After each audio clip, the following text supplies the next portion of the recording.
Now, the Senate, they voted down 2 competing health care bills yesterday. And with time almost out, that means those enhanced Obamacare subsidies that millions of Americans rely on are on track to expire in less than 3 weeks. Now, if that happens, premiums could double for more than 22 million Americans who rely on those subsidies to keep their insurance affordable.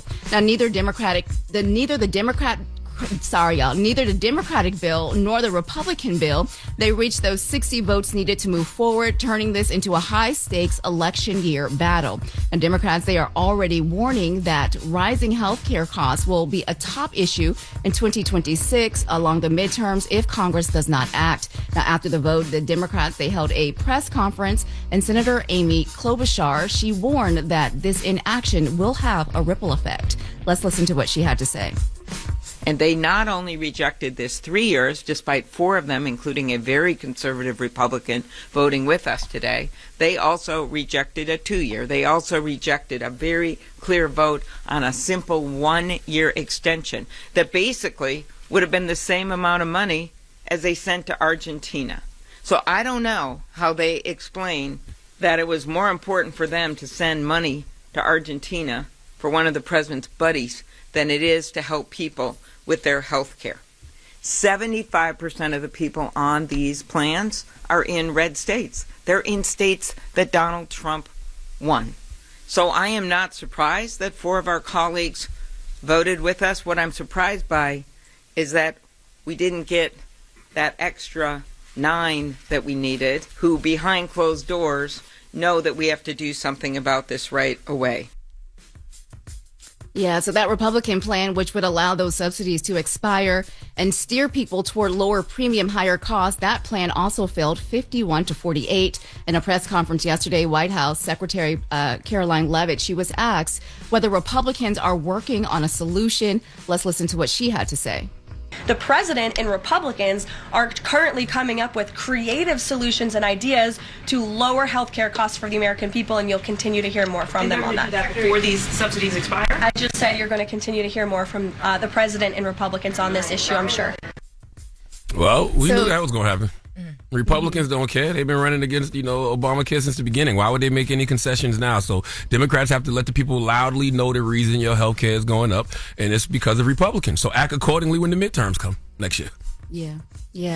And so House Republicans, they say they want to vote before the holidays, but again, they still don't have a plan that their party can unite behind. And so for now, millions of Americans are bracing for those higher health care premiums that are set to kick in as of January 1st. And Congress is set to leave town next week.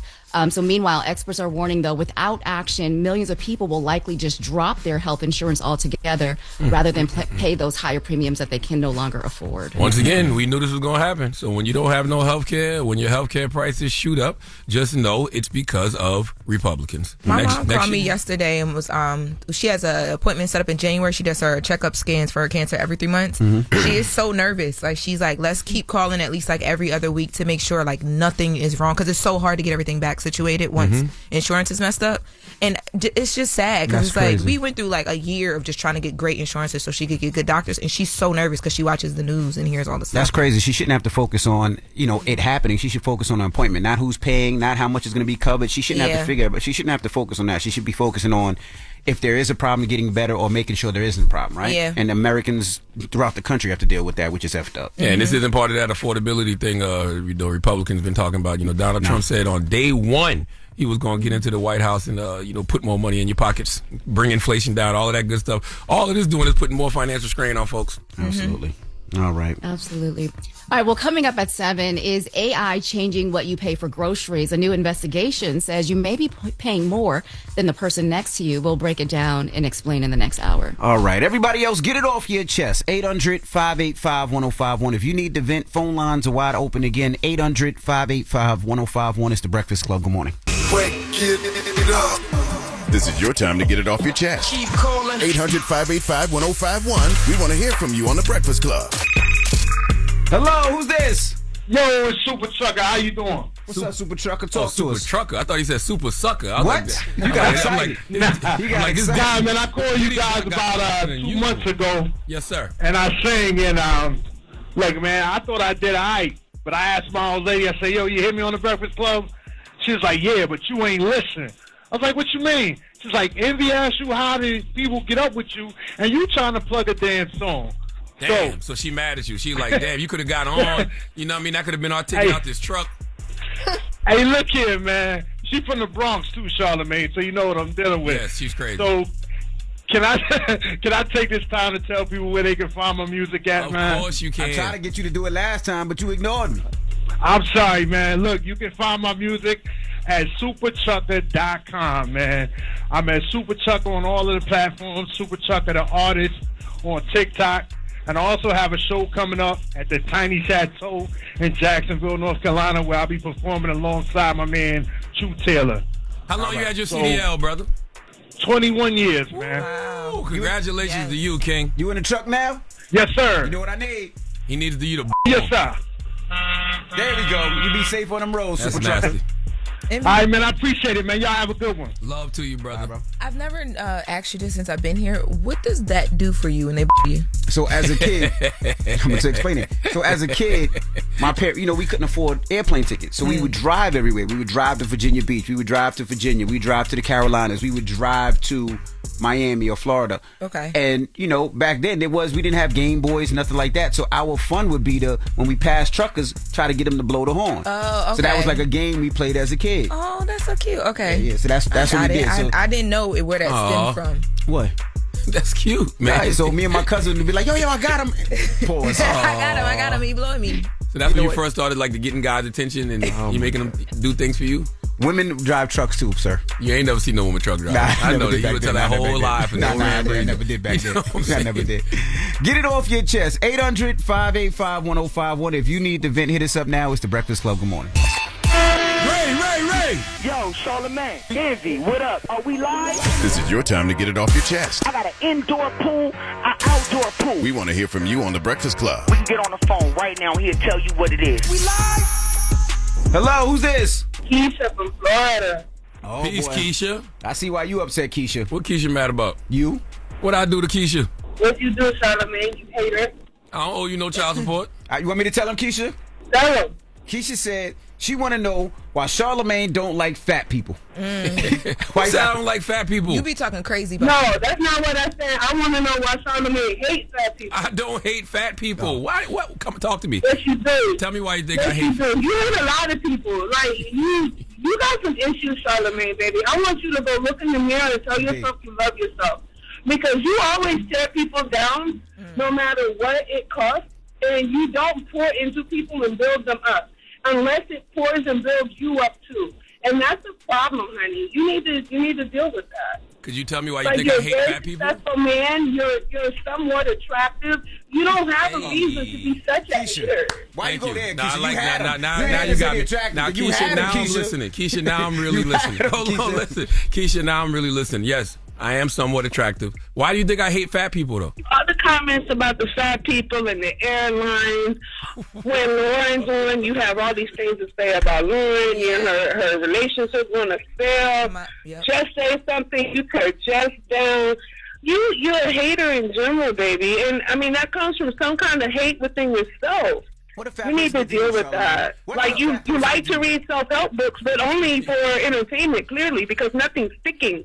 Keisha, ask him, what a fat person did to you? What a big person did to you? Nothing. I just don't agree with the fact that, no, I agree with the fact that Southwest Airlines needs to make them pay for another airline ticket. Yeah, but even before that, because then you remember, like, when you and Risa Tisa had a thing, you remember her? What I said about Risa Tisa? Co-sign me, baby. Co-sign me, baby. That's what I'm talking about. When we first heard Risa Tisa's voice, I just said she sounded like she was heavy-set. Keisha, are you heavy-set? I am. I am. I'm a proud 371 pounds with a thyroid problem, and that's the only problem. 371. You right, baby. 306 kids. Because this cootie cat good.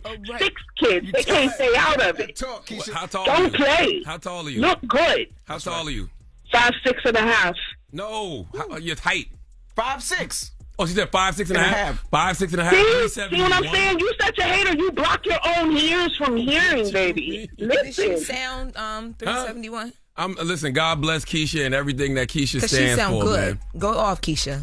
Keisha. I mean, I'm just saying. I'm getting off job number 2, about to take my kids to school and go to job number 1 because I'm a hustler and a baller like that. Paying for a little extra sheet is nothing because I don't want to sit next to nobody anyway. I don't like being close up on people like that. I do that because I'm in the healthcare field. Well, listen, so when I'm on my free time, get out my face. Well, listen, Keisha, speaking of number 1s and number 3s, what's your favorite fast food restaurant? Oh, my goodness. Keisha, you have a good day. I don't have one. Oh, okay. I like DJ Steakhouse.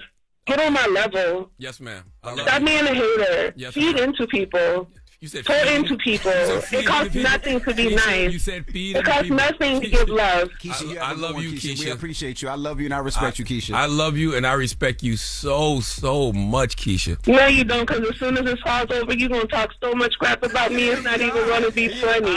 Except to you. Except to you. I listen to the show every day. You are haters, Charlamagne. I need you to love you. Whatever hurt little boy is still in there crying out, give him some attention, some love, and some hugs. Yes, read those self-help books, take notes, and let something stick. Because something wrong. Yes, ma'am. If somebody need to tell you, something ain't right. Thank you. Something ain't right. I'm glad you got your family back. That's cool, but I mean, work on you now. Keisha, you have a Keisha good was one. listening to me yesterday. Listen, you spread that lie. Loren talking about I got my family back. When did I lose my family? I'm talking about when you got in trouble and you had to get your life right with your wife, remember? That never happened. You look at that guy. The Envy. That happened to Envy. See, hey, that was not me. I thought it was both of y'all. No, it was not. That was Envy, okay? Shout out to Keisha, well, though, it just felt good saying that. I don't know. You said what? It felt good saying that to you yesterday. You told me I was going to be a side hoe. Yo, Keisha is 5'6". No, I did not say you were going to be Santa's little heifer. Listen, Keisha is 5'6.5", 371. Yes, she is. Woo! Keisha, you have a great day. She works in the healthcare business, so she's probably a nurse. I think me and Keisha need to learn to love ourselves a little bit more. Shut up, man. That's all I'm saying. Keisha, you have a good morning, Keisha. God damn. Damn. Keisha working 2-3 jobs. She got 6 kids. I wish Keisha. I wish I could have. I would have paid for Keisha's lunch today. Why lunch? No. She got 6, because why you don't know she might need to toot up on her car. It's Christmas. She might need gifts. Why you go to lunch? Because I'm gonna do like $50 for lunch. I'll pay for Kim's Ozempic shots. I'll pay for her. You know what? Keisha's. Huh? You know what? God bless Keisha, though, man. You trying to be funny talking about I'm you not. pay for I her don't lunch. pay for her lunch today. That's what I do Of all all the time. things You don't you listen can to the pay show. for. I pay for people's lunch. Why, when we got all these Golden Corral certificates around here, why you need to pay for Keisha's lunch? You know what? We got all these Golden Corral certificates. She can even Golden Corral for a year for free, and you want to pay for her lunch? Get it off your chest. 800-585-1051. We got the ladies coming up. We do. Y'all know we were talking about 21 Savage earlier today. Y'all know he be talking with some sense. Yes, he do. He said he told Drake to stay out of that beef. We're going to get into it. All right, we'll get into that next. It's the Breakfast Club. Good morning. Lauren be coming with straight facts. She gets them from somebody that knows somebody. She gets the details. I'm the homegirl that knows a little bit about everything. She be having the latest on this. The latest with Loren LoRosa. Sometimes she have facts, sometimes she have details, sometimes she have a little bit of everything. Well, it's the latest. On the Breakfast Club. Talk to me. LL Cool Bay, Loren LoRosa. Good morning. I haven't worn big headphones in a while. It feels so weird to have these on. You look like a radio personality now. These, the little ones, they broke. I got to get some new ones. I like that look better. I like the radio personality look. I think it takes away from my outfit, but we'll get into that later. Too. This is my hair. All right, so 21 Savage sat down with Big Bank for perspectives with Big Bank, and 3-hour-long conversation. It premiered last night. I tried to get through the whole thing. Y'all fell asleep, but it was a great conversation. So they talked a lot about in the opening, because even on 21 Savage's new album, he talks about kind of how things have shifted, the streets, and he doesn't just mean street culture. He means what's real, what's fake, being able to tell between the two, right? So they're talking about the whole beef with Drake and Kendrick, and he says he told Drake not to get into the beef. Let's take a listen. But I told Drake, he called me one of them days, or I called him. I think this was after the first song, the song with Metro them. And I said, goddamn, you finna go into a battle that you can't win. There's no way you can win. What you mean? No matter what, bro, certain situations, even if you win, you still don't win. What he would have got if people would have quote unquote say he won, because I don't really look at who won or who lost if I'm still being screened the most. But people say oh, Kendrick won. Kendrick a good ass rapper though. You get what I'm saying? And some of his songs was hard. Yeah. But goddamn, Drake, I like Drake songs too. Yeah. You feel what I'm saying? But I feel like the only difference is when you're at the top, when you the number one, where does winning put you? Yeah. You can't go number 1.1. So how the could you win anyway? That's what I told him. Like how can you win? It's ego involved though. It's definitely ego, and it's just some love. Drake really loved it. Like Kendrick really loved to rap. Yeah, and that's that end part is actually the key. Yeah. They're both MCs who like to compete. You know, you can say whatever you want about Drake, but he's showing us that he likes to compete. Win or lose. But that's a real rapper. That's and what a real rappers lyricist, do. right? That's right. Like you look at Jay-Z back in the day. Jay-Z went at small rappers going at him, and he went at major rappers going at him. If you're a rapper, you're an MC, you like the competition. Nothing wrong being competitive. Nothing wrong being competitive. Not at all. But if Drake had won, he could have it almost sounds like in the beginning of that clip that he's telling him like, you're already there, so it's no need to compete. Like, where do you go from here? But if Drake had won that beef, we would have said Drake won. It would have been a little different for Drake. But that's the risk you take when you engage in a fight. You may win, you may lose. Yes. But I don't have a problem with him being competitive. He just got his ass kicked. It's okay. He's still Drake at the end of the day. Mm-hmm. And 21 got into that conversation as well. Let's take a listen to clip number 2. They want to tear the top down. Yeah, nah, for sure. So they come with it. How can you win a battle when want you to lose it? Even if you win, you lose. No matter what. Even if Kendrick never responded, man. If Drake just dropped songs and goddamn Kendrick never responded or nothing, he still don't win because his position didn't change. He was already the top. Yeah, but that sound different when them folk goddamn playing the Super Bowl. But this song, that hit different. Huh? I guess. That hit different. Like, numbers don't lie. But, bro, that gotta feel a certain type of way, boy. What, you talking about to hear this you at the Super Bowl? Yeah, and to goddamn them arena, them folk like, homie, Kendrick been a great artist all this time or whatever. Yeah, for sure. You know what I'm saying? Yeah. But he ain't had that look. That Drake dish run look been his biggest look. Drake couldn't get that from him. Facts. That's my point was. Yeah. Yeah, see, I don't like that conversation either, though, because I don't know why we act like Kendrick Lamar wasn't Kendrick Lamar before all of this. You know what I mean? Like Kendrick Lamar he won a Pulitzer Prize. That's true, but like this man has been selling out arenas all over the world way before this. But for some reason, people feel He's got so many Grammys that's before factual. this. But that beef took him up another level, I would have to say. People who might not have known who Kendrick was know who he was. It made it trendy to listen to Kendrick. Yeah, I feel like I think so. But we can't take away what Kendrick has done. Yeah, we're acting like he wasn't already a 1A artist already. He was, but it made it a little bit more trendier or something. And like 21 said, it made him 1.1. Like he was already an A artist. Now it made him a little more to people that might not have known him. That defeats Drake's point. I mean, 21's point. What's that? He said you can't be 1.1 when you're That's what I was one. saying a couple seconds ago. It would have been a different. If Drake won, he would have been 1.1. It crossed him over a lot more. Kendrick Lamar. I think it crossed him over a lot more. I think that battle crossed him over a lot more. I think it just made more conversation around Kendrick Lamar, and there was conversation there already. But I don't know. It did make it different. It felt different. I will say too. People talk about what that battle did for Kendrick, but Kendrick just topped Hot 100 Songwriter of the Year for the first time, and a lot of the songs on here that they're crediting him for are not just it's not like us is here, but you got Humble. There's so many other songs that I'm just pointing it out for the people because they like to make it seem like this battle made Kendrick a superstar. The beauty about Kendrick Lamar is every single time he drops an album, it's an event. Like every single time. Like this guy will take 4 or 5 years off and come out with an album, but every single time he drops, it's an event. He's going to win mad Grammys. He's going to go on tour, sell out all around the world. The guy was... But you got to admit, that Not Like Us was a different level. Of course. It was a different type... Yes, a different type of record. It was a different type of everything. By the way, for any hip-hop artist, you get a Not Like Us... Like it's just a different type of... Not Like Us don't come around too long for any artist. But I feel like the dots just connected everything for Kendrick that year. Yeah, the dots connected for dots. Super Bowl. That's what they do. Yeah, the Super Bowl, the record, absolutely, the Grammy. Phenomenal year. It was everything. Yeah, one of the greatest years in hip-hop history. But you can't plan that. But you don't get that kind of year if you already don't have the foundation and career that Kendrick Lamar already had. You don't get that from just going viral real quick on TikTok. I agree. And they did get into... I know we got to wrap, but they did get into the Gunna conversation. They also talked about, if you guys want to take a listen to the interview, and they also talked about Metro and Drake, if there's a chance for them to ever work together again. And because you guys know 21 loves to put people back together. Let's take a listen to that. Me and Drake it's just the relationship keep itself, just like me and Metro. So did you I tried to get them together long before all this happened. What happened? You know, some just Metro felt how he felt. Metro felt a certain type of way about something. Drake told me and Metro that he understood where he was wrong and he apologized multiple times. But I feel like Metro just felt how he felt. But I feel like now Metro is kind of more open-minded. I feel like he like, I don't know, I feel like Metro been through a lot. So, like, I feel like sometimes the just don't be the right time. But I feel like in the future, the near future, we'll see them work together again. Do you think the damage is done? Do you think, like, Drake took a hit?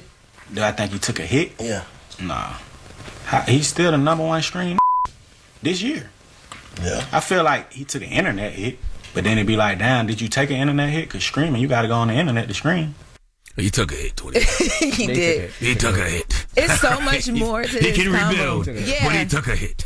I think he can rebuild, but I do think the way that the internet is set up, when they go against you, it does put a little cloud. Because people not even screaming about Iceman. Yeah, but to 21's point, yeah, the internet might be feeling away, but he's still the number one streamed artist. 100%. So does it really matter? 6'7". 6'7". You know what I'm saying? Like, what the hell? Yeah, 21 also called Atlanta a pedophile. Yeah, I seen that. Yep, and there's a lot there. It's a 3-hour interview. Make sure you guys go and check that out. We might can bring that back. Check out Perspectives with Big Bank on the Black Effect iHeartRadio Podcast Network. And it was dope how they did it because they started the interview at 9 and it was 3 hours and it led right up to the album dropping at midnight. What Happened to the Streets by 21 Savage. We got some 21 in there? Yeah, we got the record featuring Drake. OVO sent us this record. Yeah. The Mr. Recoup? Man, I'd rather hear I Wish or something. Don't be letting OVO Eli pick the goddamn music. That's the only one they got clean in there. See that? Yeah, I'm sure, because he's a freaking Drake stan. He is. God damn. Let's get into it. It's the Breakfast Club. Good morning. Morning, everybody. It's DJ NV, Jess Hilarious, Charlamagne the Guy. We are the Breakfast Club.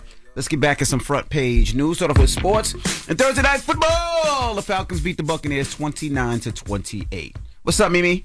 Good morning, MB, Loren, Charlamagne. How y'all doing this morning? Peace, Morning, Mimi. girl. Good morning. So we start this hour with a major development in the case of Kilmar Obrega Garcia after a federal judge ordered his surprise release from an ICE detention center in Pennsylvania. He is now back in Maryland this morning. And the judge ruled the government had no legal authority to keep him detained because the paperwork needed to deport him, a final removal order, it was never completed. Now, without that, ICE could not lawfully hold him. But his attorney feels that this may not be the end of the fight. Let's listen to what he had to say. But this case has always not just been about one man. At the same time, it's also about the fight between power and law, right? And the Trump administration's desire to use this one man to make a point that they can do whatever they want, whenever they want. I really wish that I could say that with this, they're going to leave well enough alone. This family suffered enough. This man has suffered enough. He was tortured in prison in El Salvador earlier this year. But we've been around the block long enough to know that it's very unlikely that they're going to leave him alone. And I think they're going to keep coming after him. The exact means in which they do that, we don't know. Yeah, so this controversy comes after months of aggressive attempts to remove him from the U.S. Now, at one point, the Trump administration tried to deport him to 4 different African countries, including Uganda and Liberia. And this morning, the administration says its position has not changed. They still intend to pursue his deportation. A DHS spokesperson said earlier this year that Obrega will, quote, never go free on American soil. And when White House Press Secretary Caroline Leavitt, she was asked about his release yesterday in the Oval Office, this was her response. Let's listen. The White House, the administration opposed this activism from a judge who is really acting as a judicial activist, which we've unfortunately seen in many cases across the country. Obrega Garcia is present in our country illegally. He is a proven human trafficker. He is a proven gang member. The administration has evidence of that. And as you saw from the Department of Homeland Security, they issued a statement saying they'll continue to fight this legal battle in court. Question, Mimi, is that true? Is he a proven gang member and proven human trafficker? No, he's not. In that case in Tennessee, is what they're talking about the human trafficker. That case is yet to go to court, but they have not proven that he is a gang member. In fact, he came from El Salvador and he was given immunity, and he was not told that he had to go back. And then when he went back to El Salvador, that was like against the law because he was given immunity from, I forget which administration it was. So it's still like an ongoing case. The Trump administration is still continuing to try and deport this man. But that's because a lot of people are saying they're trying to make an example out of him.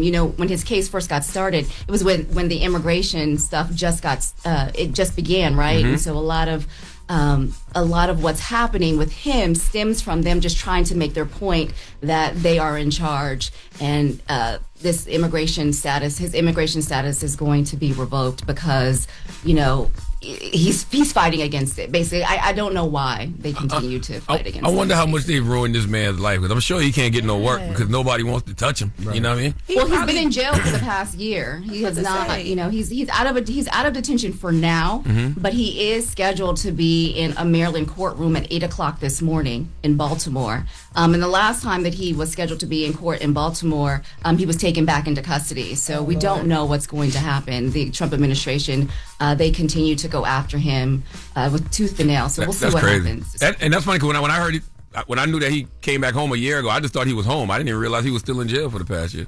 Yeah, they put him right back in detention. So we'll see what happens this morning. He is scheduled to be there at 8:00 this morning. His supporters say that they will be outside and they will be supporting him to see what happens. And his lawyers say that they will continue to fight tooth and nail for him. So, and then we also have an update to a story we brought you earlier this week. The man accused in that deadly shooting at Kentucky State University, the HBCU, he was in court yesterday. So 48-year-old Jacob Lee Bard, who investigators say is the father of 2 students enrolled at Kentucky State, he pled not guilty to murder and first-degree assault. The judge, they set his bond at $1 million cash. His next hearing is scheduled for next week. Now, police say Bard was involved in a physical altercation on campus before pulling out a handgun and shooting 2 students near a residence hall. Now, one of those victims, a 19-year-old, he died at the hospital. The second remains in critical condition. And as for a motive, investigators, they haven't disclosed one, but they're still reviewing surveillance video, bystander video, and there are reports that there may have been a fight involving Bard's sons that may have happened beforehand, but police say it's too early to confirm that. So damn sad. Horrible, man. Yeah, absolutely. And to our next story, so if you use Instacart to save time on groceries, this next story may make you look twice at your receipt. So a new study says Instacart has been using artificial intelligence to quietly test different prices on different shoppers, meaning 2 different people could be buying the exact same item from the exact same store at the exact same time and still pay completely different prices. Now, researchers, they tracked more than 400 shoppers in 4 cities and found that Instacart sometimes offered up to 5 different prices for the same product. And here's what that means for you. So if you use Instacart a lot, especially with grocery prices being so high, you could be paying up to $1,200 more a year without even realizing it. So consumer advocates, they say this isn't just confusing, it is unfair. And they argue that Americans are already struggling with grocery bills and they shouldn't be, quote, guinea pigs for price experiments. And so Instacart, though, they are pushing back, saying these are short-term tests that help retailers figure out what matters and keep essentials down for shoppers. And Instacart says that these tests, they are not based on who you are or your behavior. In other words, they say they're not targeting specific people. They're just running experiments across the platform. I Instacart all the time. That's a little nerve-wracking. But you do got to watch them, because even down to like when they replace certain things, which is, I know is a human doing it, but like I make sure I like choose all of my replacements, because they'll just grab whatever. So it'll be like brands or prices that you don't want. Oh, I hate that. I ordered some Otis Spunkenmeyer cookies the other day, and they sent me I forgot what the other brand was, but it wasn't Otis Spunkenmeyer. Did you put in your replacement? No. See, I do that. They ask you if they don't have it, what's your replacement? I do my first replacement. I'll like write them and say, hey, if they don't have that, just refund it. Like, I'm very particular about it. I feel like that was just God's way of showing me that I didn't really need those cookies. Yeah, you getting thick. You need to relax. Or they could have been charged a lot more for those cookies than they were actually really worth. That's apparently what has been going on in a bunch of different cities. And Lauren, you too, right? Like, you got to double check your receipt now. Yeah. Did you talk about AI? I saw yesterday the Time magazine made the architects of AI person of the year, which I also thought, I'm like, this is crazy. AI, I mean, they are changing the world. We can't escape it. People are upset, but you got to get with it. I mean, AI is like anything else. It's going to be some positive benefits, but there's going to be a lot of negative benefits, and you just got to ask yourself, do the pros outweigh the cons when it comes to AI? Yeah, I agree. That's true. All right, y'all. Well, that's your front page news. I'm Mimi Brown. Follow me at Mimi Brown TV for more stories. Follow the Black Information Network. Download the free iHeartRadio app. and visit BINnews.com. Peace, Mimi. Thank you, Mimi. Thank y'all. And listen, See you know later. today is Friday, so we do the People's Donkey, man. So 1-800-585-1051. If you want to call up and give somebody the credit they deserve for being stupid, you can call us right now. That's right. And when we come back, Teofimo Lopez will be joining us. He's fighting Shakur Stevenson on the 31st of January at Madison Square Garden. And we're going to talk to both of those brothers in the next couple of hours. So don't move. It's the Breakfast Club. Good morning. Morning, everybody. It's DJ NV, Jess Hilarious, Charlamagne the Guy. We are the Breakfast Club. Loren LoRosa is here as well. Our brother Arce is here, so you know what that means. We got a box in the building, ladies and gentlemen. From Brooklyn, New York. He's fighting on the 31st of January. He's fighting Shakur Stevenson, Teo Lopez. Welcome. Yes. Hey, good morning. How you feeling, brother? Feeling great. Feeling excited, and I'm just pumped for this fight. It's a dream matchup. You know what I'm saying? It's a fight that boxing fans, these are the fights we want to see. What made you want to fight Shakur right now? How did y'all get it done? I think it's just fate, It just lined up. I think that, he's been talking a big game since the Williams-Zepeda fight that happened over here at the Armstrong Stadium. So I think that there's nobody else at 135 that he's trying to aim for. So he wants to come for the top dog, and that's me at 140. So it just lines up, and I'm always willing to fight the best, and I feel like why not? People talk highly of Shakur, as they should, and I'm just here to do my part and put an upset. You mentioned the fight against Zepeda. Were you surprised how Shakur has gotten criticized for moving and being a boxer that isn't that aggressive, which, he's been successful at it, but on the Zepeda fight, he showed the world that he could fight in the pocket. Like, Zepeda throws, 1,000 punches a fight. Were you surprised, or did you expect that Shakur can fight that type of fight as well? I look at it like, I know we mentioned it, we talked about it. I'd say that it was, the people get to him. People get to Shakur quite easily. So I feel like whatever the people want is what they're going to try to get with Shakur. Oh, so you say he fought like that to please the people, to prove to the people that he can do it? Yeah. He didn't need to. Yeah, because you can't touch. If Shakur don't want you to touch him, you're not going to touch him. Yeah. His defense is that immaculate. We'll see. You just said though. You said that you ready to pull an upset. So you acknowledging that Shakur is the better fighter? Never. No. You just said that. You said the upset. No, he said the odds probably has him ahead. No, yeah, it's just the odds. They got him as the favorite. Oh, right got you. Yeah, the odds I think is like 3-1 right now. Okay, so that's all. Right. I'm kind of used to being in that position. I'm just here to reclaim them and redefend them. So with that upset, what do you plan to exploit about Shakur in the ring? That his defense is not as impeccable as people mention it. Nah, it's impeccable. It's pretty elite. Come on, Teofimo. It's pretty elite. No. Well, that's what I say. What is his weakness, though, if there's one? His mind. Once you penetrate the mind, that's it. It's game. This is boxing. This has always been since forever. And if your mind ain't strong in this, it's never going to accomplish anything in life. And that's why boxing to this day is the toughest sport in the world. You can't take away from that. And it starts with the mind. That's why. Now, you're both fighting in the garden. You're fighting at the Garden. What does that mean to you? You from Brooklyn, him from Jersey. What does that mean to you?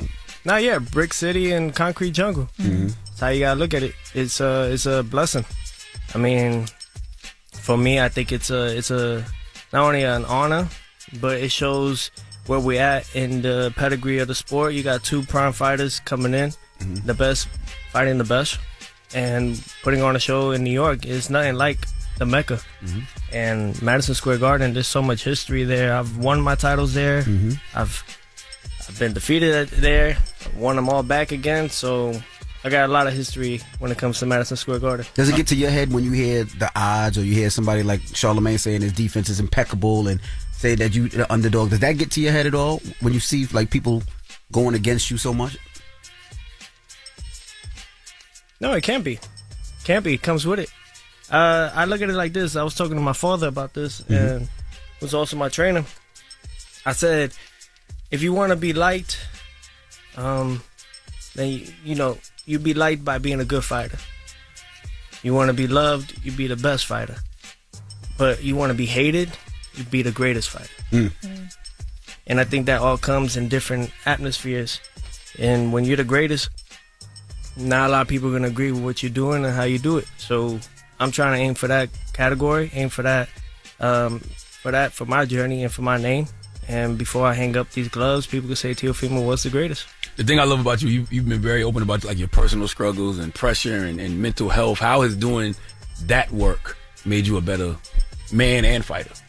I love it. I love it. I honestly love it. I think that's like part of the journey. Is like you learn with struggle, you learn with obstacles, and you also learn within yourself what you can and cannot do. Mm-hmm.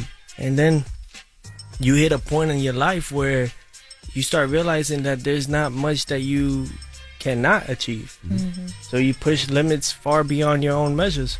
And I love it. I love it. I love this right here. I love this fight. I love this part where it's going to test my limits. It's a challenge to show people, and I'm here to exploit his defense of Shakur Stevenson. I'm here to show that there's a lot of flaws in his style. We don't grown up in the amateurs together since the early 2010s.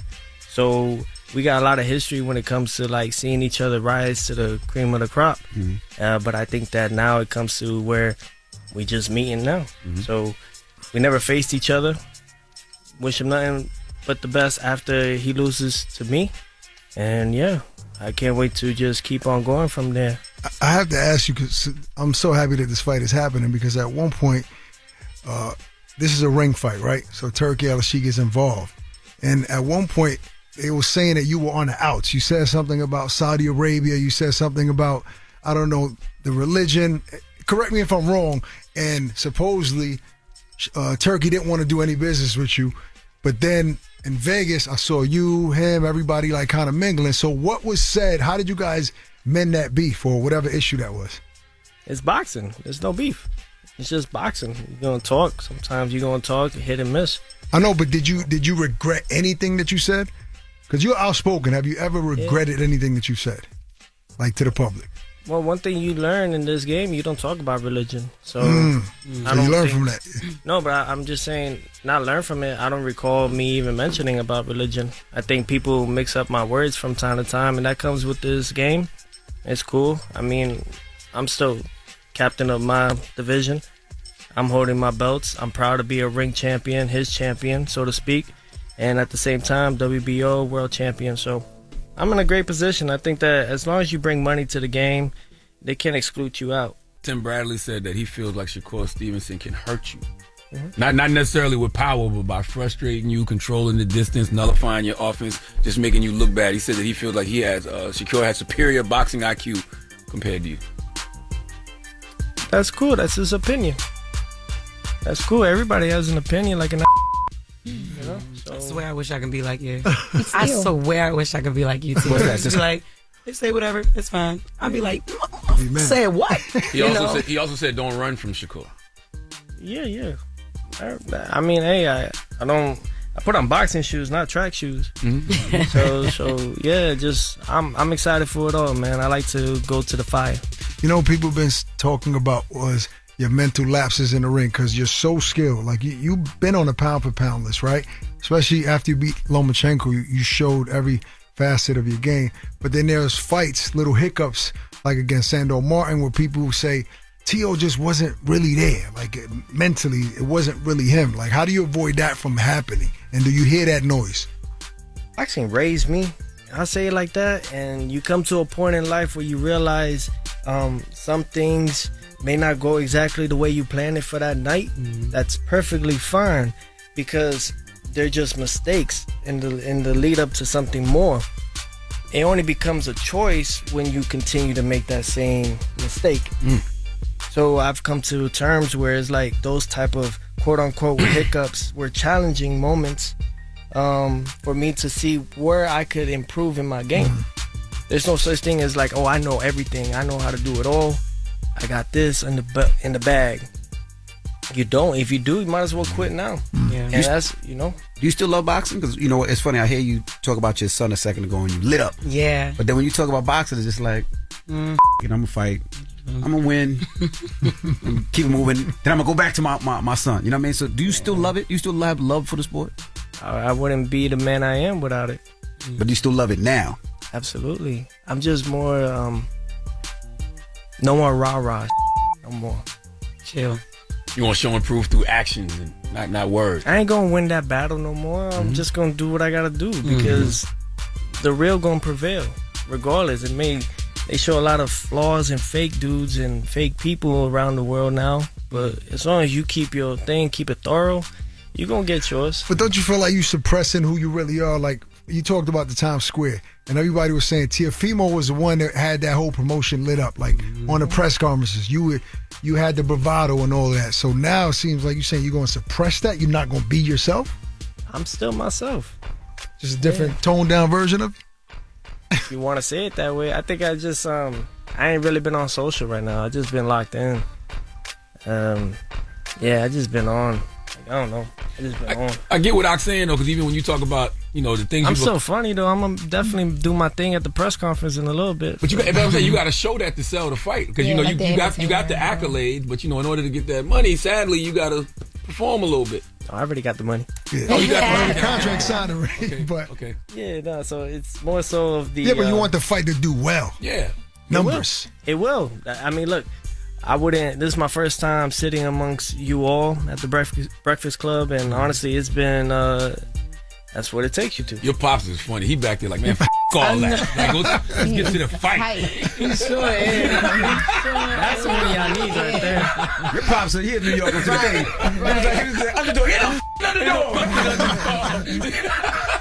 Now you one thing, we never lost to a southpaw out of 200 fights. So he said they never lost to a southpaw out of 200 fights. Yeah, or more.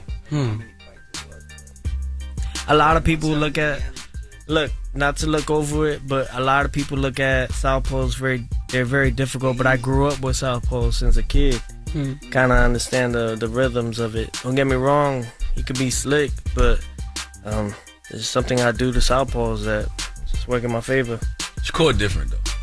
It's all right. Shakur's a special fight. But you got dropped, man. What are you talking about? You got dropped. Yes, Dad.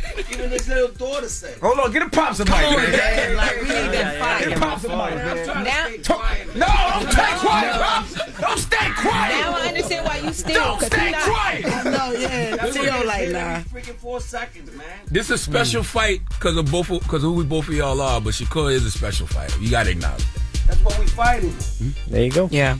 So he does agree that he's special. But he does get hit. But I mean, he got hit. He's gonna crack him at least. He's gonna hit him. He got hit a couple times against Cepeda, but he put himself in a position. Normally, he doesn't get hit like that. That boy would have been down. Damn. Go back and see the fight. You became undisputed at a young age, like you acknowledged. When you look at your career now, what part of your legacy are you most focused on building next? The one that's coming. That's it. The one that's coming. All that is in the past. People end up forgetting. Just gotta keep it going and push forward on what else you could do. Like I said before, just trying to claim more history. Yeah, break numbers. I think we're gonna sell out the Garden. We got the big room. It's gonna be good. You know what I'm saying? So I think it's gonna be great. You called out a lot of big names. Obviously, this is a massive fight. You called out obviously Bud Crawford at one point, Boots Ennis. Like, so what's ahead? You saying that you're gonna beat Shakur, upset him? Like, are you going up to 147? Do you still want the big fights? Like, what? I'm trusting my team. I'm gonna trust my team on this one. I'm not gonna do no more than that. That's why you got a team. That's why everybody gets what they get from it. So trust your team, trust the process, and trust the fact that they got big plans for me the first quarter of the year, and then moving forward after that. So I'm excited no matter what. I'm excited that I'm back on the field. I'm back fighting, getting ready. It's been a long time overdue, and just ready to show people the takeover for real. Is this the most underestimated you felt going into a fight, or was it this way with Lomachenko? Nah, nowhere near close. Okay, but I just like the fact that I'm just keeping myself more calm and composed. Don't get me wrong, definitely for sure. Yeah. But I just say I ain't trying to do no more of that. I get myself in trouble for no reason. Like, I'm being my authentic self, and it gets people in trouble. Right. It's like gets me in trouble. I'm like, so y'all just don't like it. So it's like I'm trying to get deals and stuff like that in the near future. So I'd rather just keep it like this. What's the biggest misconception people still have about you? That I'm crazy. Yeah, I'm not crazy. It's like you gotta believe you're the best and the greatest to do what you do. It's not, and when you do it, not crazy. You were really smart. You're a genius. That sounds a little crazy. Yeah, really. I get what you said. Nah, but it's just that. I was talking to my father about this though. All right, so I know y'all been hearing about the WBC and Crawford and all that stuff, right? So I was thinking about this. You only become undisputed when you pay all the sanctioning fees. That's so crazy. By default, by him not paying that one sanctioning fee, although he beat Canelo Alvarez, by default, he's not undisputed 3 times. No, he's undisputed. No, he's undisputed. I mean, obviously the public knows. The public knows. No, you mean on paper. You mean on paper? On paper. That doesn't mean anything at this point, though. It does, because they did it to me. I'm gonna do it to him. But what about those comments that people were saying that were racist, and they claim that you send bananas to Keyshawn's room and all that? Look, I know you personally, and I don't know you to be racist at all, right? But do you regret any of those antics? And I know why. I guess I figure why you thought you had to do it. Like a Scarface moment. Like it's a Scarface moment right now. Like when you see me point your finger and say that's the bad guy. I'm the bad guy at boxing. So that's what it was. You think? No, but that's what they want to portray it as, because no one else could do something like I do. Not the whole part of the fruits. Entertaining in boxing. But let me regroup back on this. Let me regroup back on this though. When you ask me that question, why is it that way? I could say it's the 3 gateway I never chose on. I could say that I'm just trying to do something and authentically. I could say that the odds wasn't meant for me to have those flowers to do it. But something much higher caused it for me to do a cause and chain of reaction. I still don't know. But one thing I'm not going to do is allow something that is not powerful more than I am to dictate where I should be and how I should move my life. So because it's working. If it's still working, it ain't broke, don't fix it, right? And I'm maintain on that. I think certain things in this world tend to lead on, let's just fixate it on that, right? But I can know how to make you a celebrity overnight, but I ain't choose that. I just want to be the best at what I do. Yeah. And some people may not like that. So yeah, there's ways to scratch it off, rewrite it. They done it with the Bible and many other things. So what am I to it? So when we got Shakur now, cool. Let's see what else we could pursue and what we could do. Let's see how much longer can my so-called authenticity continue to carry on in this industry of boxing. So what did you mean when you said when you was talking about Tank and Bud? You said whichever monkey wants the banana. Yeah, because it's like I'm trying to get fights, and it's been led up for a long time. You know what I'm saying? It's been led up for a long time. So I tried different ways and different avenues, had contracts thrown and all that. Never happened. Nothing ever happened. So I was like, yo, you know what? I used to grow up watching young other fighters, 40s, 50s. I'm talking 1940s, 50s, where they used to go at each other like this. And then what about Mike Tyson? Mike Tyson, yeah. Yeah. Mike Tyson said, I'm going to eat your kids and all this, right? Yeah. Oh, he used gay slurs too. Yeah, you know what I'm saying? I'm going to till you love me. Yeah. Right? So what happened to... I just grew up from that hardcoreness. That's how I looked at it. You know what I mean? And that's what I loved the most. Why I wanted to put on a pair of boxing gloves was because it was hardcore. It was rugged.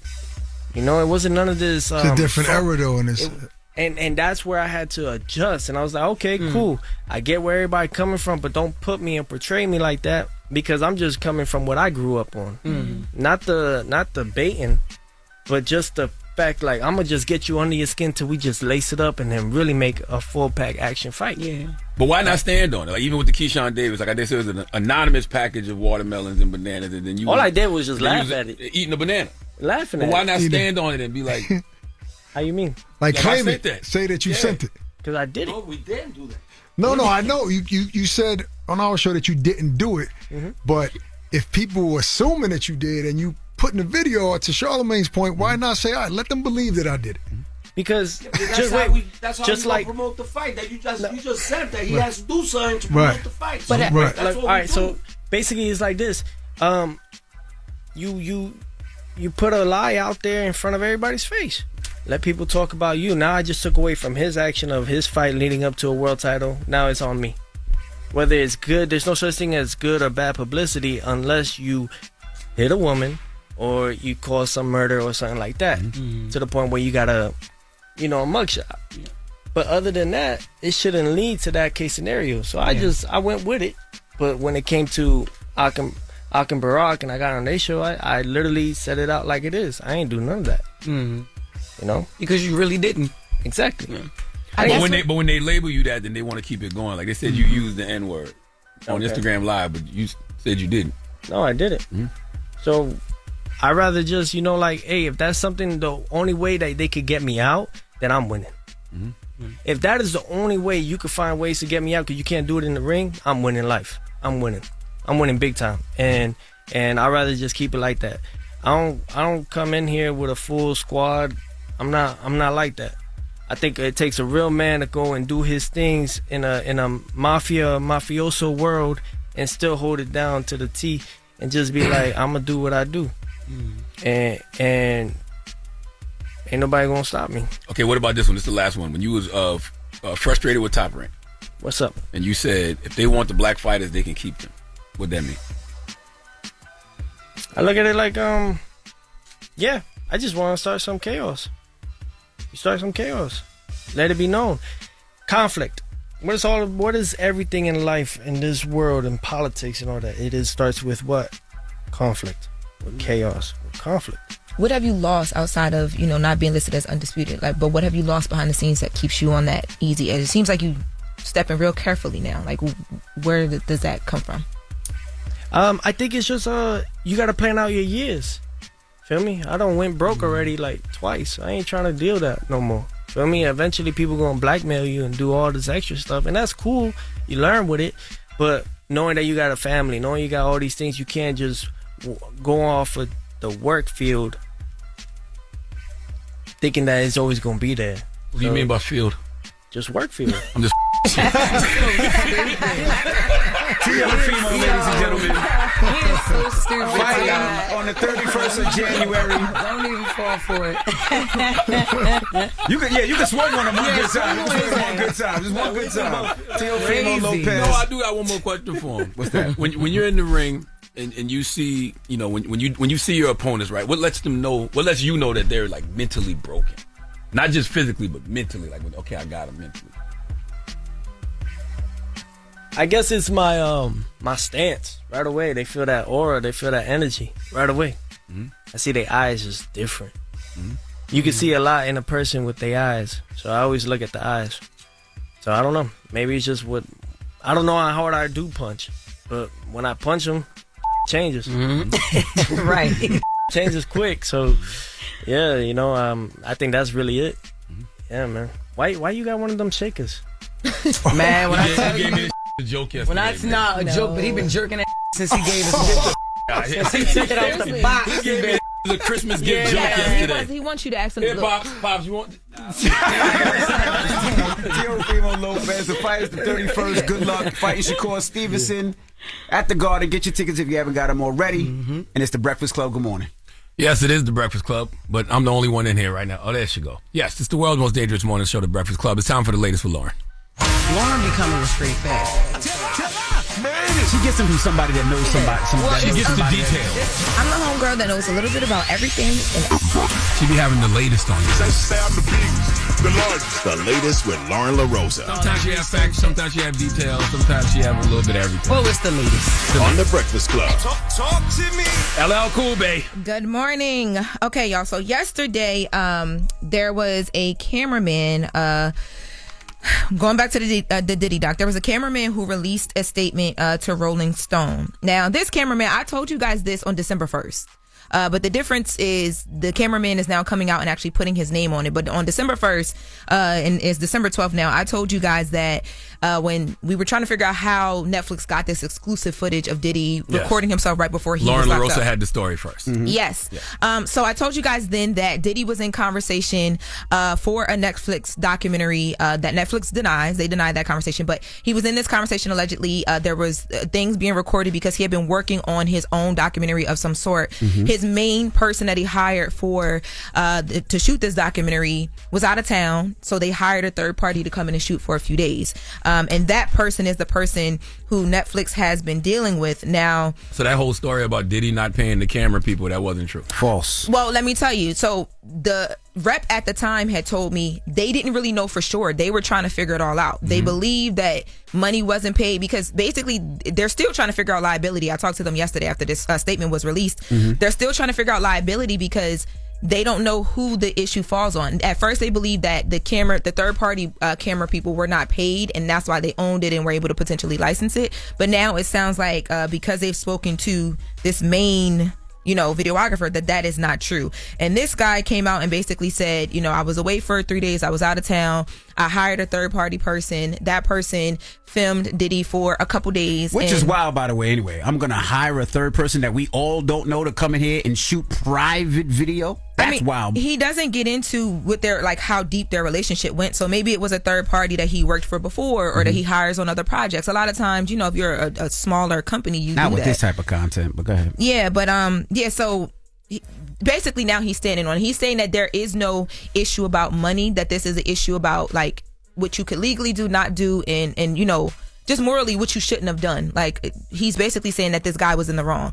Now, Netflix, back on December 1st, gave me a statement. I did reach out to them for something additional now that this guy is, coming out and standing on what he said, but they haven't given me anything new. But back on December 1st, or right after that, they said to me that they obtained everything legally, and that saying anything against that is false, and they're standing on that. So, yeah. Now we know how the video made it to 50's doc. Well, you knew on December 1st was Tell my him point. again, Loren LoRosa. Yeah, you knew from the latest with Loren LoRosa on the Breakfast Club was my point. But I'll make sure that I, do all the things to make sure that you guys can see it, I guess, more places or something, because people was acting like they didn't know. And I'm like, I told y'all that 2 weeks ago, a week ago. Talk your talk, LL Cool Bay. Yeah. Thank you for the bomb. I never got a bomb. Okay. All right. All right. Keep it moving. Dang, I'm so traumatized. Speaking of the Netflix doc, though, y'all remember Dame Dash was up here talking about the doc would never come out. How could we forget? Exactly. So he did an interview with the ladies of POV, Point of View, and they asked him, how does he feel now that the doc has come out? Let's take a listen to Dame Dash. I know that it was trending. What was trending now? The Diddy Combs Reckoning. Did you check it out? Yeah, I saw it. Okay, so we know that you were saying that it was not going to come out. So how do you feel that it actually is out now? I honestly thought, based on moral codes and coming from where a street ethic, I honestly didn't think that he would ever do that. Why though? Because I wouldn't. That would be a good question. Why? He has done. Because it's just not my job to tell. I'm not a black man that's going to tear another black man down. Let them do that. But also, if somebody, again, allegedly, it just seems like somebody, violated his baby mother in front of his kid. So yeah, but that's not how we deal with things from where we're from. Did you check him on the back end? Hey, Did you check him on the back end? I know y'all girls, but I'm not answering that. But what I'm saying is,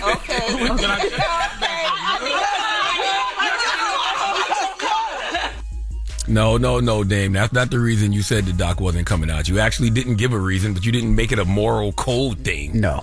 Cut it out. Yeah. And why does he always use the black man tearing down another black man? What he said, I wouldn't let a black man tear down another black man on a white person's platform. You let a white artist do a diss record to Cameron and 50 Cent? Oh, he sure did. Well, you let your white artist do a diss record to Cameron and 50 Cent. Oh, the white Aaliyah? Yes, that's the white Aaliyah. Yes. Come on, Dame. Now let's keep it consistent. Yeah, and he also says in this interview with the ladies of POV on Afro TV that he actually got reached out to by TMZ. I'm assuming when they were doing whatever documentaries, and he told them no because he said he would never sit on a white man's platform and down another black man. But they also, that's what he said. Now they also asked him, what is YouTube? What is social media? Y'all do know when y'all on these platforms talking about other black people, these white people platforms, right? Y'all do know that, right? Maybe it feel black to him because he puts like music under it or something. Yo, shut up. Go ahead, man. They also asked him what his issue is with y'all. Let's take a listen. We got an issue? When you went to the Breakfast Club interview, even though you're saying you're going to sue them really for defamation in all its words, right? Yeah, 100%. You and Charlamagne sat there and called each other names back and forth, and you said that he was no, my problem is quote unquote homosexual. I'm sorry, I think he is. So okay, I was going to ask you that, but do you really think that he is? 100% he's. But it's not about that's my opinion, but I'm not. That's not why I'm mad at him. No. I'm mad. The defamation comes from him saying I was lying about. So I showed him my docuseries and the trailer for my Paid in Full. Okay. He said I was lying. You cannot do that. But that's an opinion. If I show you something, how am I lying if I show you? Okay, I can show you the sky is blue, but you can interpret it that it's white. That's still an opinion. That doesn't happen like that. You can't get on here, right, and I tell you a truth, show it to you, and you discredit me knowing that's a lie. You cannot call me a liar, and it's a lie. You cannot do that. So what he said I was lying about was saying I didn't show him my Paid in Full. The nigga said I had on dirty sneakers and I had on clean ones. It could be petty, but it's you don't understand. He is so upset that you said that to him. Why would you do that? Those forces was filthy. All right, funky ass forces. Okay, those forces look like the sneakers I cut grass in, Dame. All right? That's how you interpret it? When you looking at your view? That's how you interpret it? Those are forces you slip on to take the trash out. You know when you put your sneakers on and they already kind of like, they push down in the back a little bit? The back is pushed in to get your feet right in? That's the kind of forces he had on. What's wrong with you, man?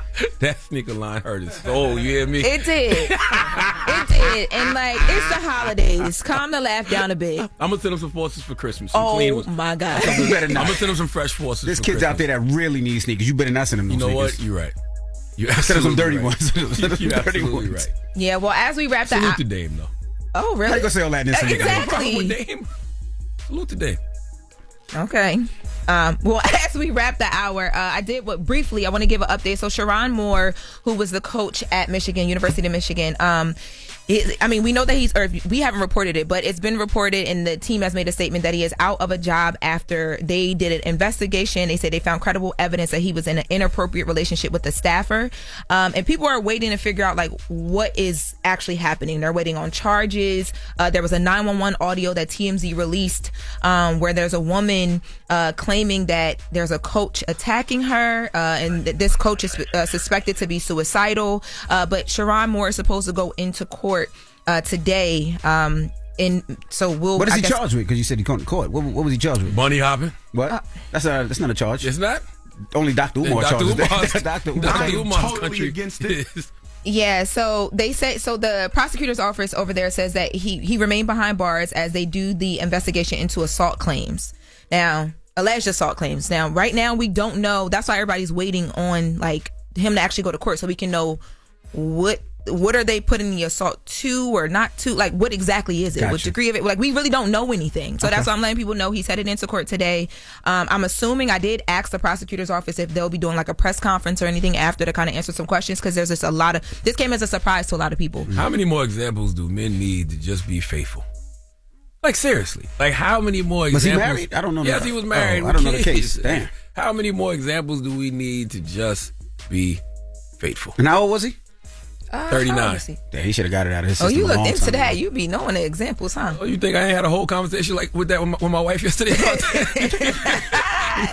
That's what we was talking about in the gym yesterday. And I was watching a good piece that Jason Wilson did. You know, salute to the good brother Jason Wilson. Jason Wilson did a fantastic piece about just men needing to have discipline. You gotta have that discipline. You just have to when you're in certain positions. This guy was making $5.5 million a year as the coach for the University of Michigan football team. Yep. Yeah. You know, you're a married man with 3 kids. You got to move accordingly. We don't say black men don't cheat for no reason. That's right. Because it's not, you know, I know y'all getting triggered. Black men don't cheat. I literally just got triggered. You ain't see me? I black was like, men, but I know you mean black men, boys, comma, black men. But also black men, comma, don't cheat. That's both ways. Telling black men you went to don't cheat. Delaware. You understand what he said, man? I don't want to talk about it. All right. She got cheated. Once we get some verified reports, so I'll be back, guys. All right, Charlamagne, what we doing donkey today? It's Friday. 4 after the hour is the people's donkey. Okay, 1-800-585-1051. You can call up and give somebody the credit they deserve for being stupid right now. That's right. We'll get into that. And then after that, Shakur Stevenson will be joining us. Boxer, he's fighting January 31st at the Garden. We'll talk to him in a minute. It's the Breakfast Club. Good morning. It's your time to nominate a donkey of your own. Remember now, it's how they choose.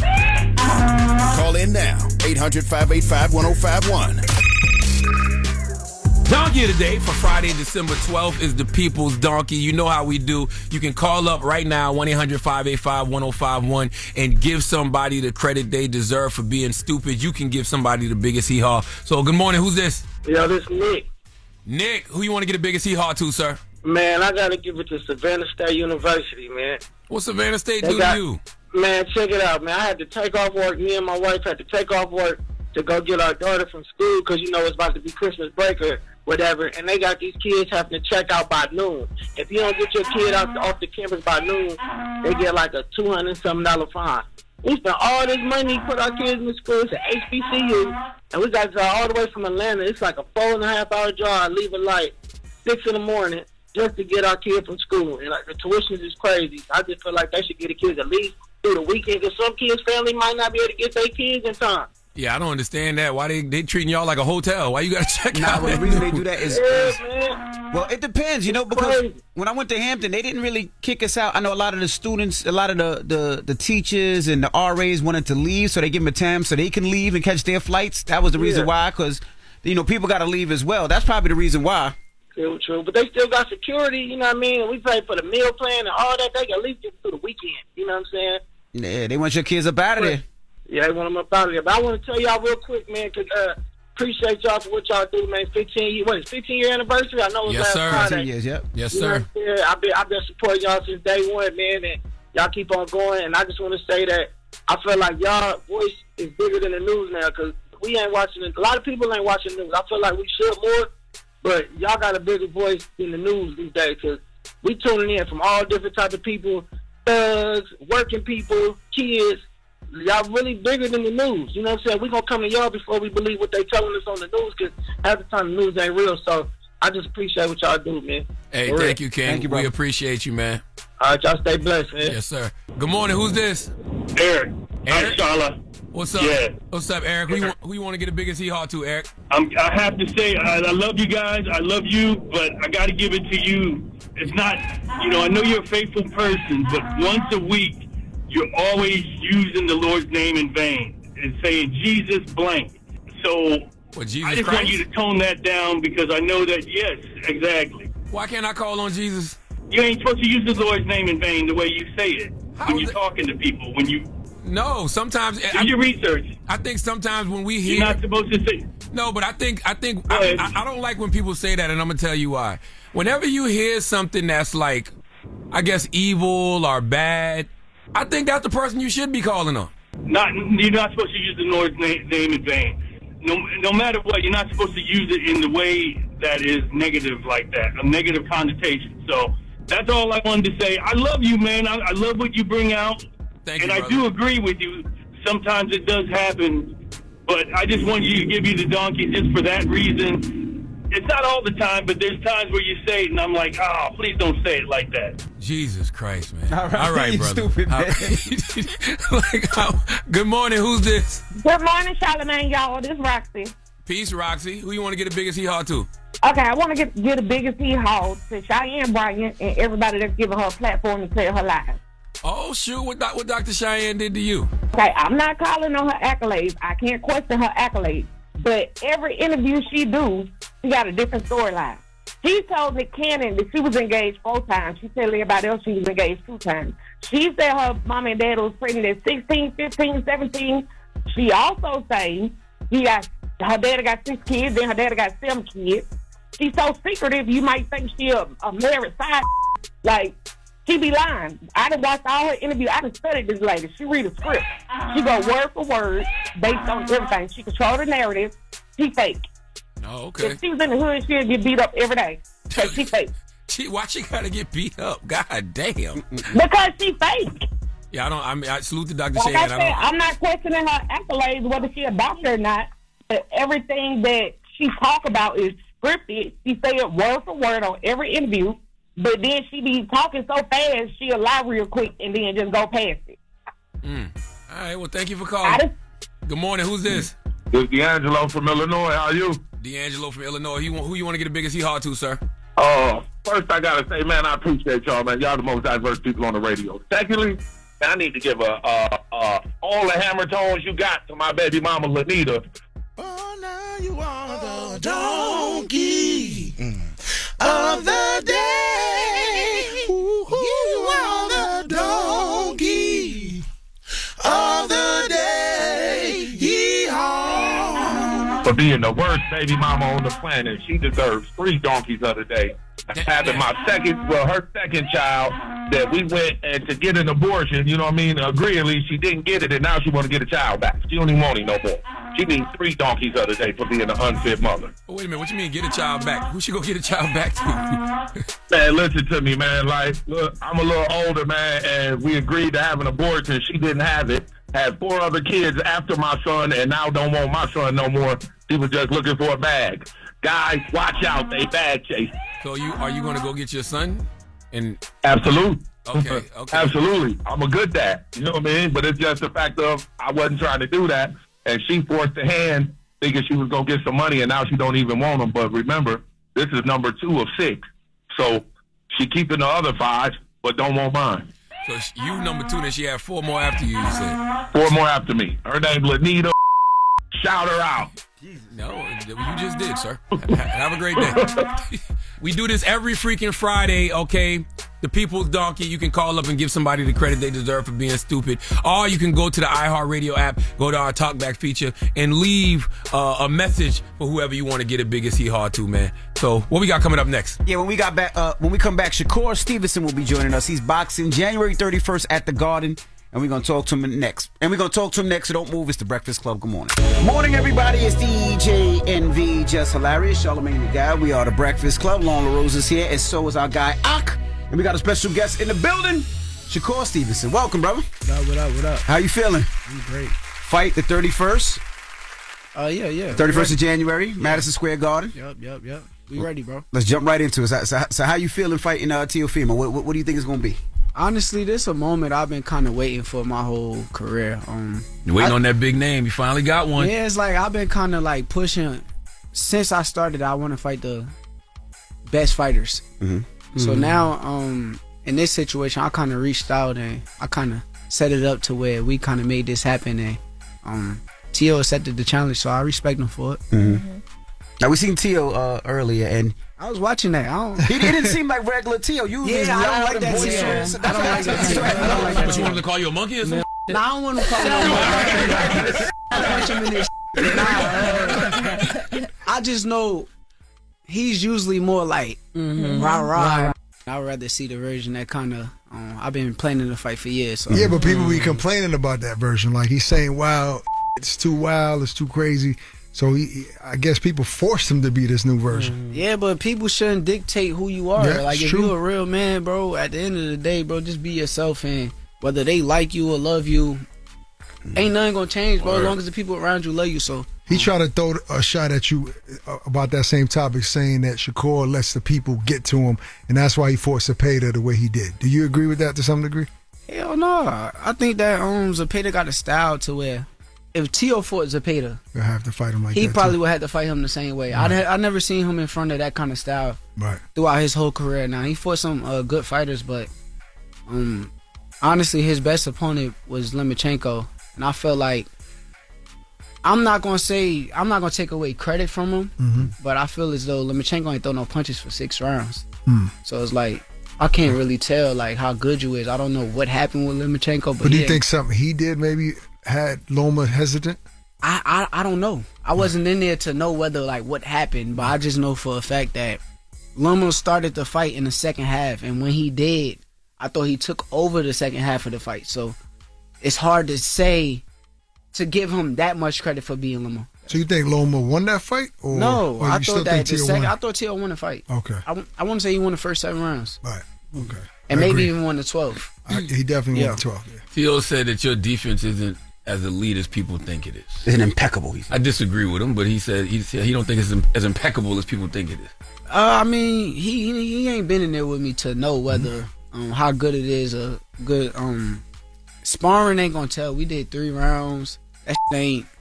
He couldn't barely hit me then. So I'm not taking nothing from the sparring, but he don't know how good I am. Like, you don't know how good my defense is until come January 31st. He pretty much said your style of boxing. He said he's beat hundreds of fighters with your style. 200 of southpaws. 200 southpaws. Undefeated against southpaws. But he said it's light work. Man, well, that's the thing where he gotta like pay attention to, because like, yeah, you did good with some southpaws, but then there are southpaws you did bad with. So it's not just, okay, I beat Lomachenko and Josh Taylor, but then you fought Jermaine Ortiz and Sandor Martin, and they are 2 southpaws who both gave you trouble. So that's a good point. It gave him confidence to beat them bigger guys that got the bigger names, but his confidence went down when he fought them other guys. So truthfully, all that southpaw shit, that sound good, but what you gonna do when you get in front of me? I'm not none of them guys. He did say that on paper you're his toughest test. Do you feel the same way? Yeah, hell yeah. We both know what we dealing with. Like, I know he the truth. He know I'm the truth. When I sat there, I watched him in Times Square. He was doing a lot of like Roy Jones kind of like he put his hands down, do the little flashy stuff. So, I know the truth. I think he's the guy, and I appreciate him because he's the guy who's going to take me to that next level. Right. Are you surprised he agreed to the fight? Not really. Not really. Honestly, he one of them fighters who I think that really believe in themselves. You could tell, like, deep down, he's been waiting for an opportunity just as much as me. So I think in this instance, only thing that I would say, we should be thanking each other for the fact that we both said yes and we both hungry and want this moment. So I ain't surprised. You know, when Floyd fought Pacquiao, they had to run into each other and they had to actually talk about it amongst themselves. Did you and Tio actually have a real conversation before everybody else get involved? Like, yo, let's fight, bro. We did. We actually got on the phone. Tio kind of was trying to let me know that he was getting other options.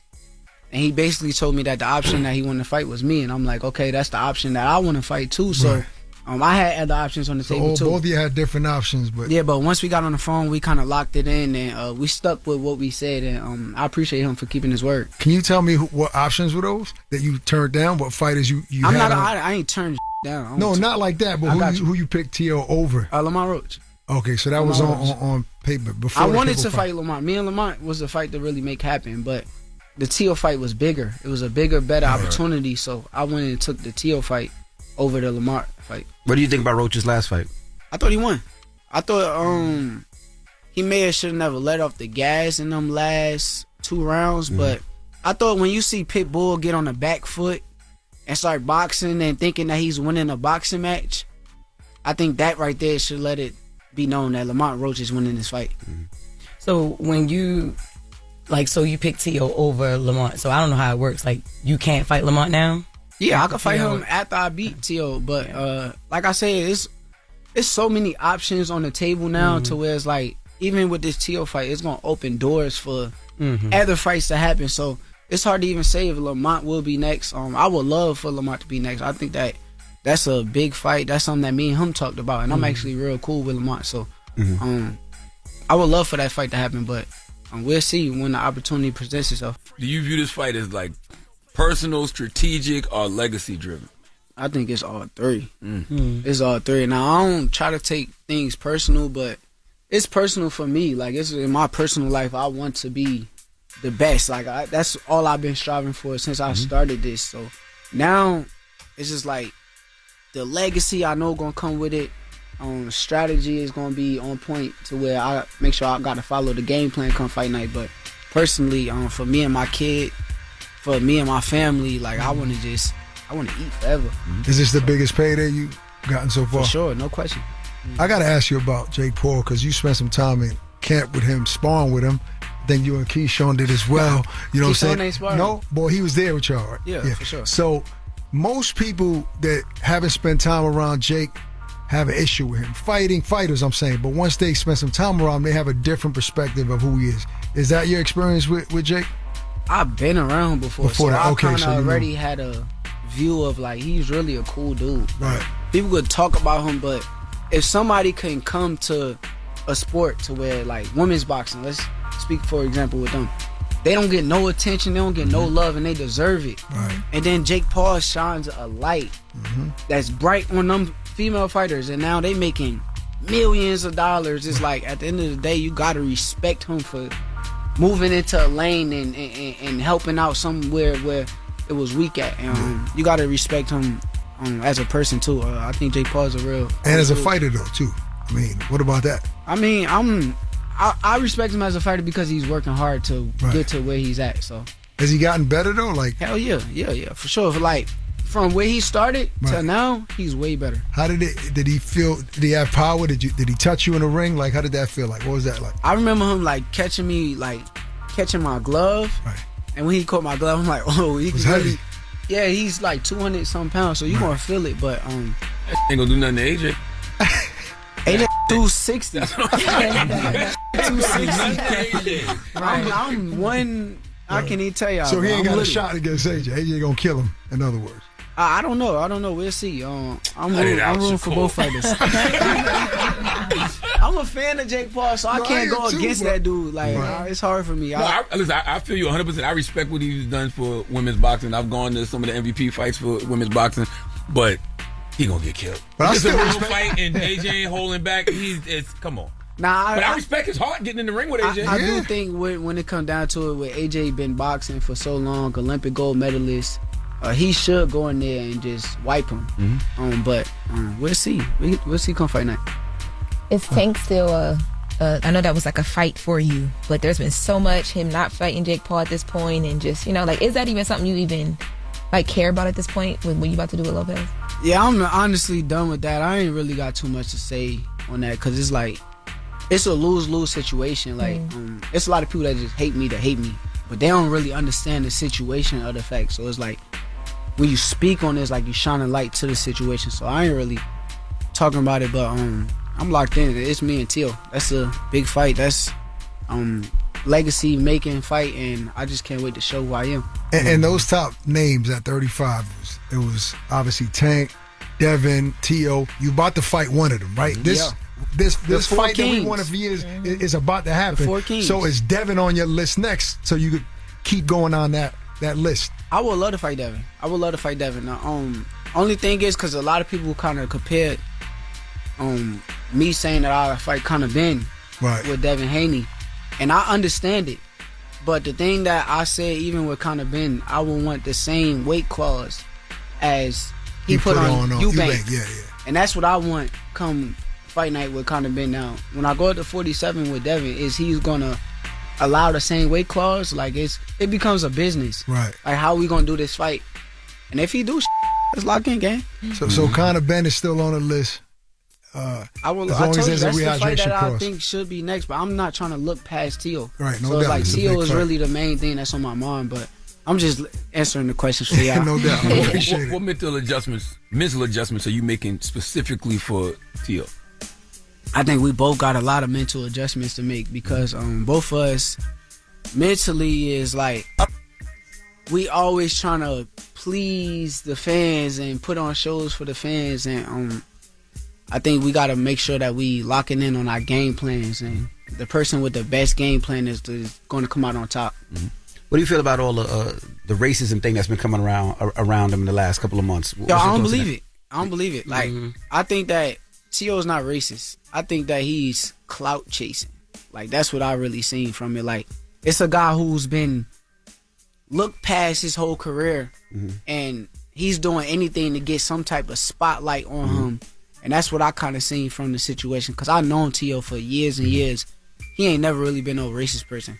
So, nah, I don't. So you that's what he just said, though. He said that. He was like, I'm just trying to cause chaos because I'm trying to sell these fights. He want to be in the spotlight. Like, people look past him. Like, even in this situation, the fight was not going to happen. Like, this was a fight that wasn't going to happen until I'm like, yo, boom, I'm looking through the playing field. Right before my last fight, I'm like, Teo. And I kind of told the higher powers and the people in the position that me and Teo's a fight. That's the biggest fight. They really ain't want Teo. Teo ain't no Like truthfully, like, but you know, like I said, I appreciate him for saying yes, and he appreciate me for making it happen. He said he didn't send the watermelons and bananas to Keyshawn's locker room. You believe that? You believe that? Hell no, I don't think he did that. For real? No, I don't think he did that. Wow. I think that he trolled the internet during his fight week, where it's like, with the banana. But I don't think he sent it to his room. No. Who you think did it? Listen, some people were saying that Top. You heard the rumors about Top Rank did it themselves to create some motion. No, I know it is crazy, but he said that. Teo said that on our show. Like, I think they did it. Oh, you said you know? You know? No, I don't know. Hell no, I don't know. But I told him who I think it is. Like, you could make your own speculation. So yeah. So press conference today, he got a banana. Keyshawn, you jumping on him, huh? As soon as you see it. Yeah, you better get up out of here. Wait, real quick though. I know you trained. I got a flight. That's why I said that. I got a flight. Are you going to Jake Paul versus Anthony Joshua? You going to the fight?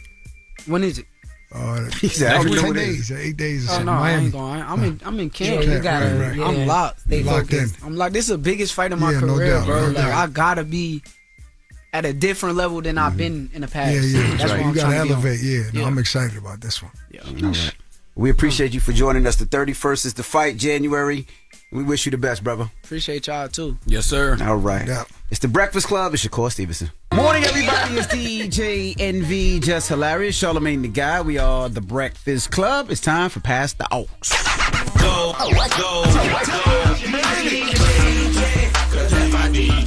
Say go DJ. Yeah, DJ, come spin, now come spin. A lot of Big new music Nyla. today, Nyla. What you Nyla got? Symone. No, It's a big music day. It's too much music today. I was overwhelmed, but we're gonna have to do a part 2 next week. So I'm gonna kick it off because I got a lot of records today. I'm gonna start with 21 Savage. All right, Drake. 21 Savage and Drake with Mr. Recoup. Hey, at the party, throw them in a truck. We was just on Young Street, they was eating it up. My life ain't a movie, it's just us. They can't find a shooter, cause it's us. Us. It was us. Shot my brother, now I don't know who to trust. My odds be so broke that we been shooting at the bus. Bro say play it patient, nah dog, I'm in a rush, I'm trying to book, ayy. I'm trying to shoot, you trying to clutch, ayy. I'm trying to add them to the list like a deluxe, ayy. It's the most comfortable I've heard 21 rapping ever. And I've always liked 21. But he sounds so in pocket on this album, man. I didn't hear the album yet, but I'm a 21 fan. I love that. I like that record. I heard it a few days ago. My man, Suta me. All right, we know you heard it before us, man. I could have heard it a couple of weeks ago, but I didn't have time. Why you ain't shared a wall? Why we didn't all get to hear it? Yeah, you don't gotta flex like said that. Why we didn't all get to hear it? I was driving in the car. Well, I was actually commuting and Meezy hit me up. Anyway, yes, 21 album tough. Okay, all right. Yes, 21 Savage album out now. You know, obviously the Nas and Premier project dropped today. I know you had the jacket on, but I didn't pick a record from them. You didn't pick a record from Nas? I didn't, even though I did listen. I really like the joint with De La, but we'll get into it next week. The next record I want to highlight today is Pooh Shiesty. This is his first record out. His first record that he dropped since he's been released. It's called FDO. Man, drop on the clues bounce for Pooh Shiesty! That's hard. Man, salute to my cousin Perm, Tony. We was literally just talking about Pooh Shiesty yesterday, and our Pooh Shiesty ain't dropped no music. And he came out with something hard. Can you please stop shooting us? I really don't think he would appreciate the Shake Weight review. I shake weight the block. Yeah. I shake weight the block. Oh my okay, I'm 47. I ain't pulling up with no blocks and nothing. I'm gonna shake weight the whole block. I'm gonna turn that Pooh Shiesty on, roll the window down, and shake the weight the whole block. The veins are big. It's the veins. It's the veins for me. I'm just glad he still sound hard. Yeah, me too. I don't know what that was. But salute to Pooh Shiesty. Yes. That was dope. You know, the one thing a lot of times when people go to jail and they come out, sometimes they don't sound the same. They sound off, but he sound like he ain't missed a step. Nah, not at all. He sound fresh. For sure. Definitely does. All right, next one I'm going to get into is Chris Patrick with Do Re Mi. His new project just dropped today. It's called Pray For Me. That's the calmest I ever heard Chris Patrick on a record. Yeah, that's why I picked it. I ain't never heard Chris Patrick sound calm You like that. the hard rap? I like both. I like Chris Patrick. I think Chris Patrick is a dope artist. I think that there's a new class, and I think that it's like, and I don't want to put this on them because that's not right. But if I had to pick a big three of the new class, it'd be like Chris Patrick, Ruben, and Marco Plus. You know what I mean? Yes. Of that new generation. Yeah. I just don't want to put that on them because it's a lot that comes with the big three leading stigma. a generation. But, you think big three, you think Jay-Z, Biggie, Nas, and you think Drake, Cole, Kendrick. I don't want to put that on them yet. I'm just saying that if there was a big three of this new class, it would be those three guys. I think there's nothing wrong with acknowledging them in that way because it makes people pay attention to them. I just hope as people start to pay attention, the pressure doesn't come in. Yeah. To what you're saying. Yeah. I like it. Yeah. You like it? Okay, that Chris joint is hard. And Chris Patrick was up here this week. Drop that interview today, man. His project came out today. Yes. It's called Pray For Me. Let's put that out, Eli and Nick. Yay. Yes, please. All right, my last one is from Friday. He just dropped a quick little 6-piece EP, and he has a record on there called Death Do Us Part featuring Mariah the Scientist. Now, a lot of people are kind of up in arms that Mariah the Scientist decided to stay with Thug, so she's kind of talking about it on this record. Why you always got to remind us you in love? Like, we was cool. That was We had the Pooh Shiesty going. Shot up the block and we had then the all of a 21 sudden. going. We had the Chris Patrick going, but you just got to remind everybody you in love. Better or worse? God damn. First of all, that was about Mariah the Scientist and talking about Thug. Because You didn't hear Mariah just now? That was Mariah the Scientist. And then so worried about Nyla, you didn't even hear the song. Can I be happy? Yes, you can be. And your love is not traumatic. Not if you want to. It's happiness is a choice. I don't know. Happiness is a choice. Anyway, if you guys like those records, we got something for those who are in love. We got something for those who want to turn up. I wanted the shake weight music, man. You want shake weight music? You see when he was shooting up That the Pooh block? Shiesty was going hard. That Pooh Shiesty Throw was that hard. back on so we can see him real quick. Okay. That Pooh Shiesty was hard. 21 hard too, though. But All right, if you guys like those records, make gotta sure you go to guys tune into the certified playlist. Now, I'm officially highlighting artists on these covers of the playlist. So once a month, it's always going to change. So for the first playlist cover, we got Chris Patrick. So I'm excited about it. I'm about to reveal it on Instagram at 10 a.m. So make sure you guys check that out. But outside of that, make sure you guys pull up on me at the Eco. If you guys got your tickets this week, it's me, Static Selecta, Ninth Wonder, Rob Markman in the building, and real hip hop. Yeah, at Real Nyla hip-hop. Simone on IG. If you wear Tim's in, you get in That's what- discounted before 11. That's not true. That's not true. Yeah, we sold out, and if you do happen to see me at the door, you want to slide me some then maybe but okay. What the what was that? You didn't slide me some then you did And then you do a sniff? That's what you want, some cocaine? What's wrong with you? No, I want some cash. Oh, you didn't say that. You like slide me some Y'all doing cocaine? What kind of party is this? No drugs. No drugs. Say no to drugs. Real creatives. No, don't put that on me. All right, Rap Envy, come on. They're killing When me. we come back, we got the People's Choice Mix. Thank you. That was Pastor Arce. It's the Breakfast Club. Good morning. Morning, everybody. It's DJ Envy, Jess Hilarious, Charlamagne the Guy. We are the Breakfast Club. Now, salute to Shakur Stevenson for joining us today. Shakur Stevenson and Teofimo Lopez. That's right. They'll be fighting on January 31st next month at Madison Square Garden. If you're a boxing fan, that is absolutely positively a fight that we've been waiting to see. That's right. Who you got your money on? Shakur. I'm always gonna ride with Shakur. Teofimo ain't no joke though. Teofimo ain't no hoe at all. Okay? Yeah. But I think Shakur gonna take this one. Absolutely. All right. It's time to get up out of here. You guys, you know what I did today? What? I ordered Starbucks to the wrong Starbucks. Y'all ever did that? Nope. You did that before? How do you order Starbucks to the wrong Starbucks? I've ordered Uber Eats hell is and you sent talking it to about? the wrong address. The pickup was the wrong pickup. Is that why you have but two he said drinks? I why I have ordered two. Starbucks to the wrong Give me Starbucks. one. I did. I ordered Starbucks to the wrong You need Starbucks both of location. these? Yeah, I finished this one. Something happened. Oh, I thought he meant he was already at a Starbucks and he was ordering Starbucks from another Starbucks. That's the way it No. sounded. Yeah, I ordered to the wrong one, so that's why I got two. I did that before. One time I ordered jerk chicken, and it came to the station, and I was home. No, I ordered And Eddie food and ate it that. came to LA, and I was in New York. I did it for my whole family too. So Eddie had jerk chicken, oxtail, all that. Ordered it to the station. You should have ordered Eddie a prostitute. See if he'd ate that. Listen, I wonder if you ordered. Did he ever order the wrong two male prostitutes? You think so? You think that's ever happened? I'm sure. Oh, okay. I'm sure. More light skinned, they bought him a chocolate. He was very selective and very detailed in his, outreach. Hey, you know what? I'm gonna say something that I find insulting. There's Oh, people hey. that say that we look only like be one of the making these escorts? Diddy jokes Oh. because Diddy's in jail. Have y'all never watched Diddy's Breakfast Club interview? Y'all gotta go back and watch some of these Diddy Breakfast Club interviews. Like, what are we talking I about think here? Diddy knows. Well, he does know that the joke's gonna come. He knows the joke's gonna come. He literally said He here knows on that. Breakfast Club he was unpausable. Yeah. Because we was clowning him about how gay he be sounding.